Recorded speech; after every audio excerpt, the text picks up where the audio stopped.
Hello everyone, Cody Dean here. In this video we're going to be going over how to use the goal creation journal. This is part 1.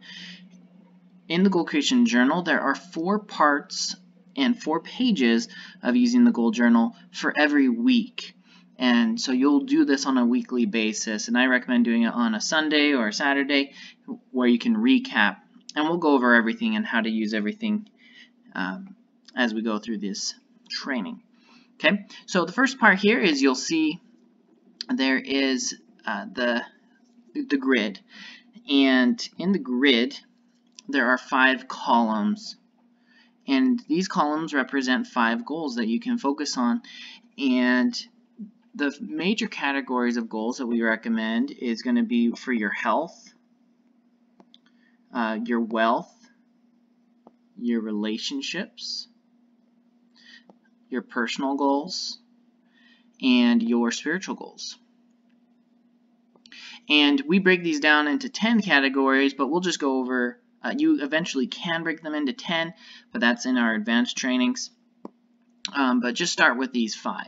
Now, if you are just barely starting out, just pick one goal, one thing that you want to focus on, that one goal, and the one goal is going to represent one entire column.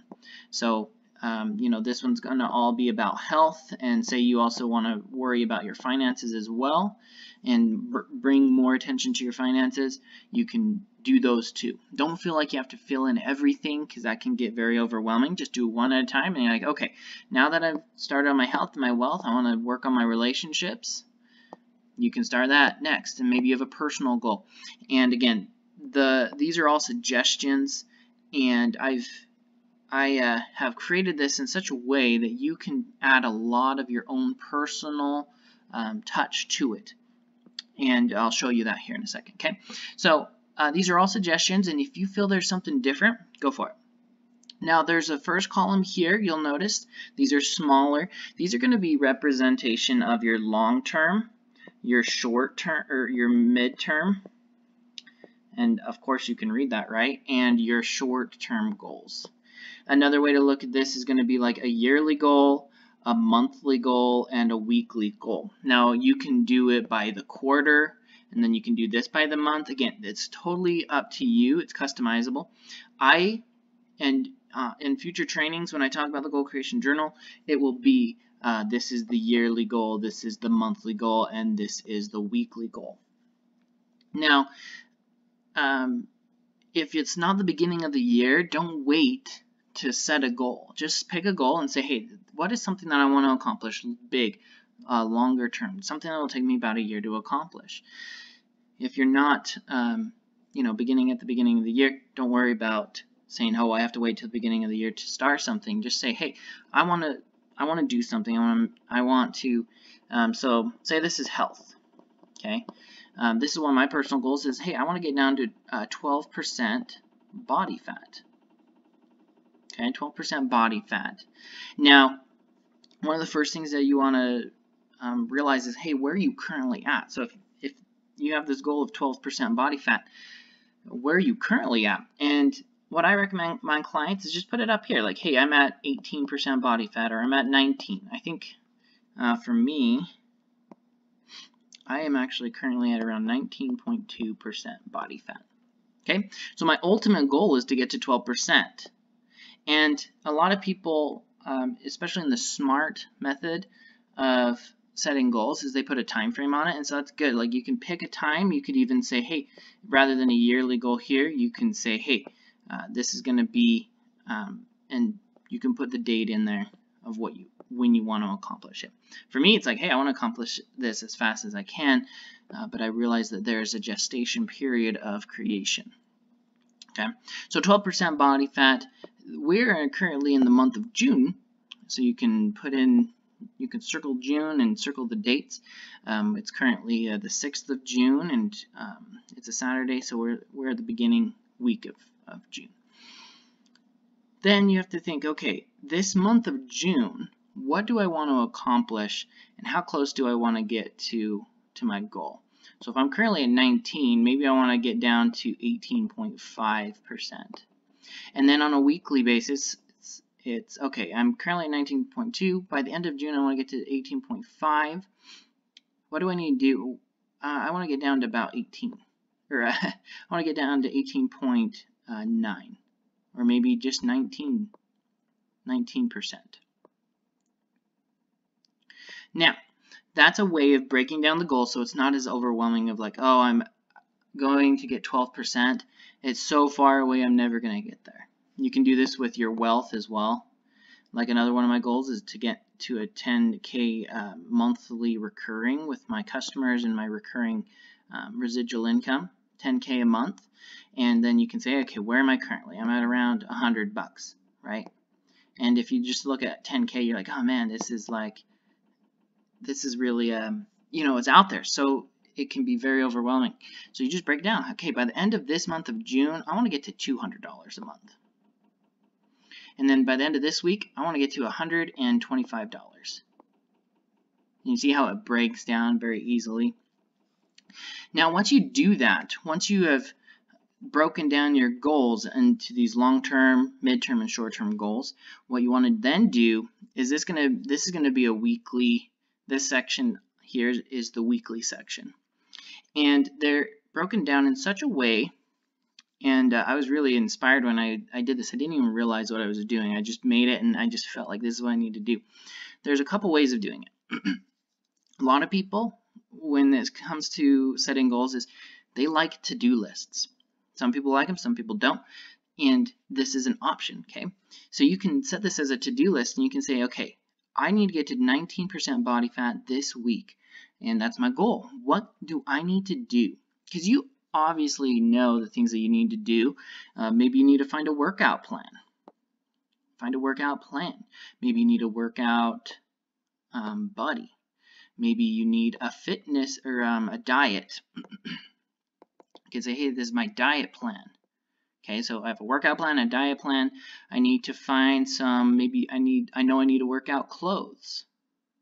And I know I need to go buy, I need to just research some things, plans, right? And then throughout the week you can be like, okay, I'm going to focus on this one, and I'm going to focus on this one, and then I get them done. Okay, so you can make it as a to-do list, and you can do them as you see fit.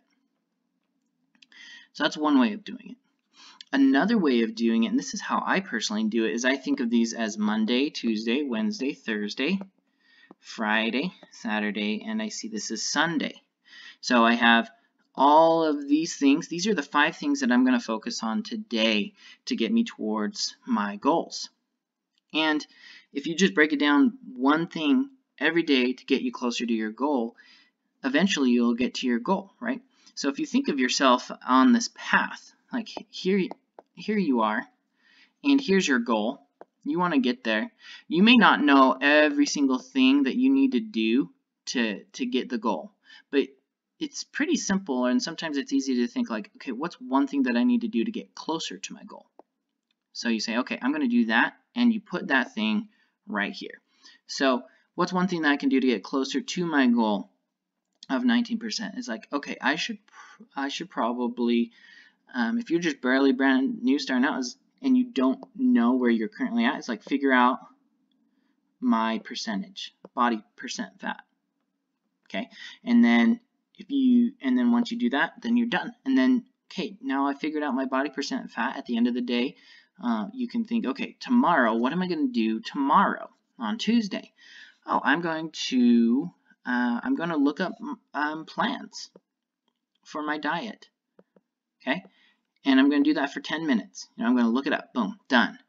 And so you were just ever so slightly, just boom, boom, boom, boom, boom. If you have ever heard about the Slight Edge or Atomic Habits, if you can just improve by 1% every single day, you will grow exponentially over time.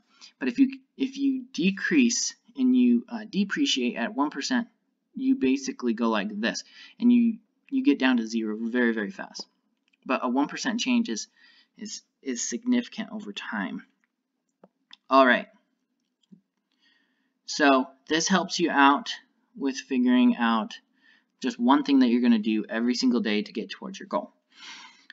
The last way, and again, there's multiple ways, and you may even find more ways of doing this, is time blocking. Time blocking is becoming very popular, and because it's very effective with helping people focus.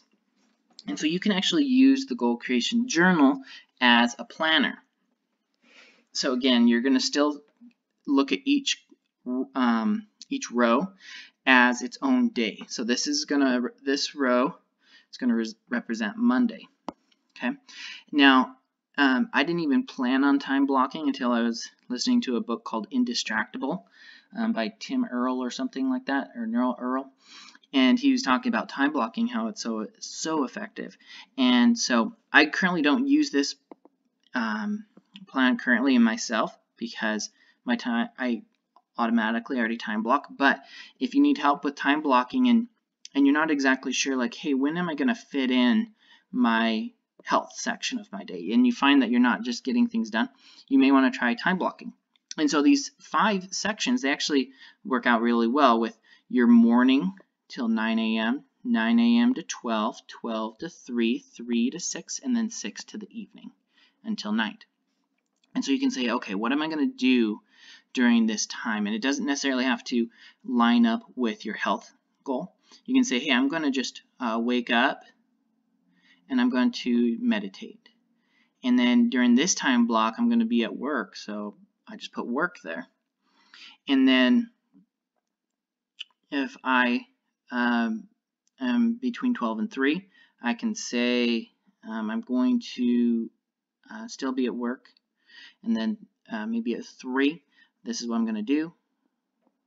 And you can fill it out. Again, I don't normally do this section myself, but I know a lot of people that do time block, so this is a capability of the Goal Creation Journal. Now, if you know your times are going to be a little bit different, of like, hey, in the morning until you can put 10, and then from 10 till 5, I'm just working, so you don't really need to worry about filling in that gap because you're already focused, you know you're going to be at work, maybe 9 to 5. But then you can say, hey, 5 to 6, and then 6 to 7, and then 7 to the evening. So that way you have these little time blocks already scheduled out. It's very customizable. Okay, so that's the first section here. This is all about building up your attention. Again, the awareness / attention. That is the first section, first part of the creation formula. Then you have visualization. Then you have action, and then you actually have creation. And so this actually hits a lot on helping you build your awareness of where you currently are, your visualization, visualizing the day before, taking action every single day, and then you can recap what you did the day before. So this is the first section. Hopefully this finds you well, and it helps you be more productive and create more success and freedom and abundance in your life. I'll see you on the next video.